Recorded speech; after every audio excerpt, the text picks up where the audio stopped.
that right there is a little more Christos for you on Views and Vibes. I'm Tyreek Omari Walton. We have Christos here playing live for you. And, you know, before we left, we were talking about your influences and the time that you spent in Kingston. Now, you said you started back in 1990, right? Yeah, it was about 90, yeah. Okay, so 20 years now. Yeah. What have you been doing in that period of time? Ooh, it's been a whole lot of different things. I think through the course of my 20s, I played with a few different groups and really had the opportunity to travel a lot. Okay. And to now, are these groups from Jamaica or? Yeah, okay. Yeah. One group called the Itals. Another guy named Don Carlos from Black Uhuru. Right. Played guitar for Don. And, right. It was really something I never expected to, you know, find myself in Africa or in Hawaii or those kinds of places. But you know, it happened, and it was really great experience. I wouldn't trade for anything. Now, how accepting were both the artists and the people who have come out to watch you perform? You know, looking at you, because, you know, you're not the average Jamaican. That's a good question, actually. That's actually really, it's a good question because, to be honest, at first it wasn't very easy. They would bring up bands from Kingston, you know, and I remember in particular was one guy who, he'd never actually met a white guy. And really sat and even had a conversation. Did with he him. Touch your hair like they do us? No, okay. He didn't do that to me. Right. But yeah, you know, he was really from the ghetto of Kingston, and you know, he wouldn't speak to me at first for about the first 2-3 weeks we were out on the road. Really? Yeah, but he was watching me because I'm a vegetarian. Okay. So I eat pretty carefully. So he would watch me go into the store and pick up, you know, a package and read it. Okay. And so after about 2-3 weeks, he approached the road manager and said, "Well, man, I want to roommate with Chris. Put me in a room with Chris. Right. He knows how to eat." You know? He needed a positive influence. Yeah, actually, it was pretty cool. It wound up being a great friendship. You know, we were able to teach each other a lot. You know. Now, is the guitar your first instrument? Is that your preferred instrument? It is, even though my playing doesn't always reflect that, but no, it was my first instrument. Actually, it was my second instrument. My parents made me take violin when I was very, very little. They forced you, huh? And yeah, I guess what's that old cartoon, Jack Benny, where you hear that? Yeah, yeah. Jack Benny and Rochester, right? Yeah, that's right. And then it was. I think they probably had enough of that within a year or so. And, yeah, that was when I started taking guitar. So was that your choice to pick up the guitar, or? Yeah, it was definitely a choice of mine. And, you know, guitar playing was something that I started to take really seriously when I was probably about 18 and would just carry one with me everywhere I went. Really? Yeah, and just every chance I got, sit and start playing. Play, yeah. Did you used to have your guitar box open and have people drop dollar bills? No, I never went that far. Okay. I would usually for friends or that kind of thing, or, you know, even just go find a remote spot around D.C. and go play, you know, not necessarily in front of a subway, but, you know, maybe on top of a hill somewhere out in the park, or, you know. Hey, man, well, you know what? I want to hear some more of what you got. You know, okay. Would you mind playing a little bit more for us? I'm trying to think of, let me think of a song that... We know you have a repertoire. I do. I heard yeah. You know, as fantastic as it was. And you have a blend of music, too. You know, not just reggae. You know, you have obviously influenced by rock and roll, a little bit of jazz. Yeah, absolutely. And also, even the country.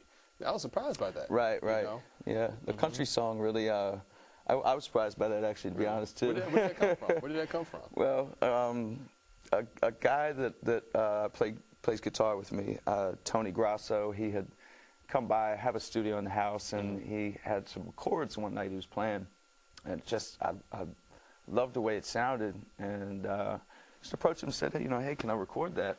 You want to track it? And so we recorded his guitar, and I just started layering parts to it, and the song just kind of came out of the whole thing. It was really that one in particular was very easy. I think I wrote it in about 10 minutes. You know?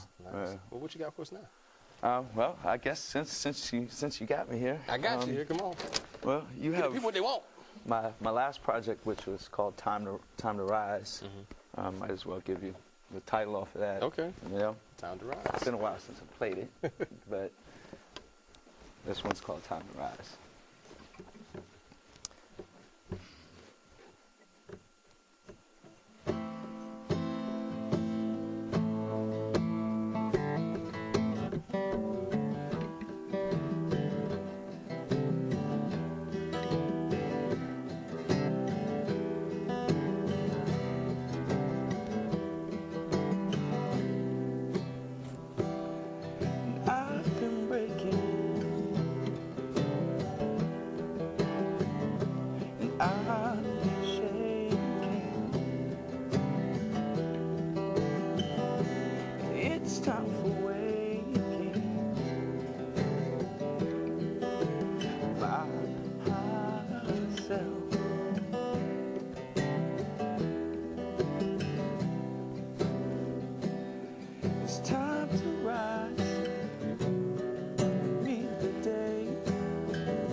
just a moment away.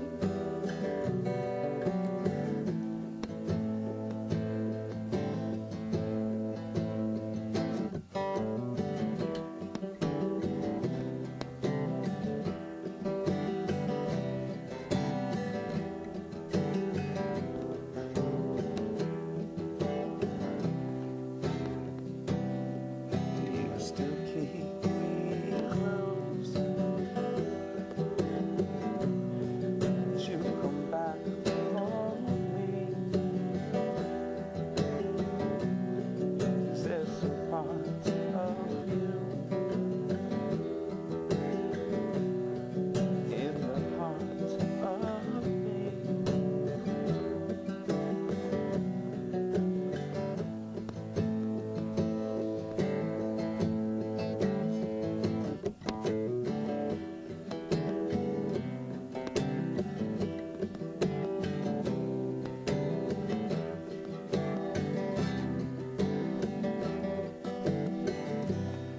It's time to ride and meet the day. It's just a moment away. It's time to rise and meet the day. It's just a moment away.